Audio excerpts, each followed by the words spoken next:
For characters that choose the sword-wielding mercenary class after the beginner Myrmidon, most roads will lead them eventually to the Mortal Savant, a magically empowered swordmaster that folds the very elements themselves into their sword fighting style, with a fighting style that is also shared by Rhea's unique Saint class. Although these may seem at first to be the simple power over speed sword fighting style, there's actually quite a lot of hidden depth to how they play, and a certain rhythm to their combat style that behooves every user of them to learn. Let's jump in with both of these classes to find out everything they can do. The Mortal Savant and Saint's regular attack string consists of 7 attacks. You will slash downwards, upwards, thrust forward, slash right, double cut forward, swipe down and left, and finish with one more big horizontal slash. There's not a whole lot to say about this attack string, yet it still is important to learn so that you can better time out your strong attacks, because, as we are about to see, you will have far more options if you are very comfortable with this attack string. Let's jump over to the strong attack section to find out what you can do. Your first strong attack has you ready your sword, charging up to 2 times in order to get to its maximum. If you release the button early, you will fly forward, however a fully charged version gets further empowered as you might expect. This is only the start of what this does. After performing one of these attacks fully charged up, you will then activate a hidden buff on yourself that will power up whatever your next strong attack combo will be, with the latter part of the attack also adding in elemental damage. I will be showing off both versions of the strong attacks in just a moment. Before we get to that, it's important to say here that the Saint and Mortal Savant, like most other classes with a charging attack, allow you to fast charge it by timing when you hit the button after any of your other strong attacks. If you hit this timing correctly, you don't even have to let it fully charge in order to empower your next strong attack. This means that, in order to get the most out of both of these classes, it's important to learn the rhythm of when to hit the strong attack button after your other strong attacks, so that you can quick charge into either the same combat or a different one, and then go right into an empowered different combo. Let's get into one of those later strong attacks so I can show you what I mean. So, for example, for your second strong attack, you will do the pretty normal launcher slot thing of slashing your foes into the air, allowing you to then juggle them.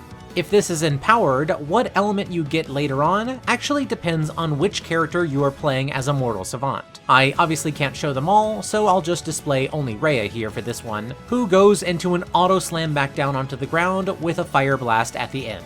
The other strong attacks don't seem to give different elements, just this one.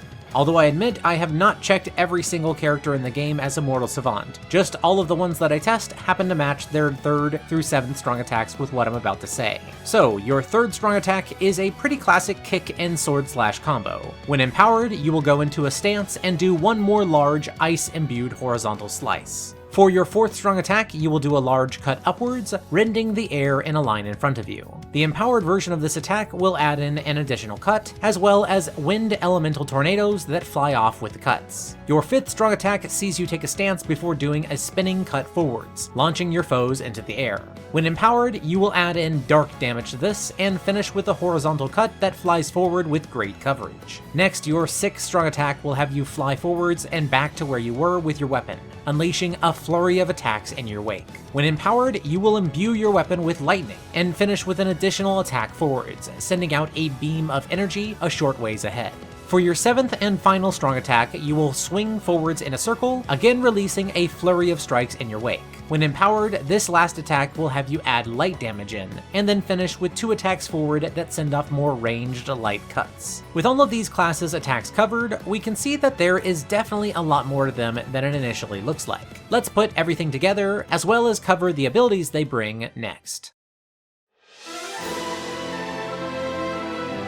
The Mortal Savant and Saint classes bring a fascinating new kind of sword and magic fighting style, which rests on top of an already varied and very powerful moveset. With access to every elemental type of damage, you have ultimate flexibility in one single moveset, and although they are not quite as fast compared to the Trickster, you have constant charge moves forward, which can frequently keep you quite mobile in small areas. To help you in this killing frenzy, the Mortal Savant has quite the killy set of abilities. Most importantly of them all, you gain Sword Fair, which increases your amount of critical hits while wielding a sword, making the many attacks you can dish out with this class even more deadly. With this, of course, you also gain Axe Buster level 4. Rhea's Saint version feels a lot more like the other class leader unique classes. For example, she, like them, gains Charm, which is a heal to surrounding allies when defeating enemy commanders, then Terrain Resistance of all things, which of course prevents damage from terrain, and then a slightly upgraded Buster skill of Axe Buster level 5.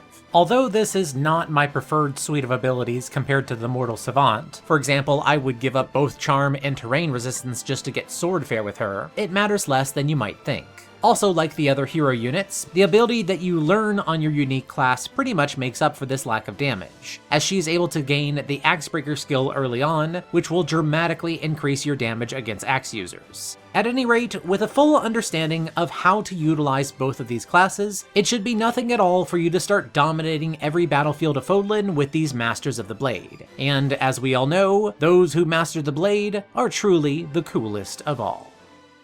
Big thank you to my top Patreon supporters, Ryan Poe and Shin Lu, as well as to everyone else who supports me over on Patreon. Without them, this video simply couldn't have gotten made. If you would like to support this channel doing what it does, be sure to check out the link in the description or find me on Patreon under Shanebrained. Thanks everyone.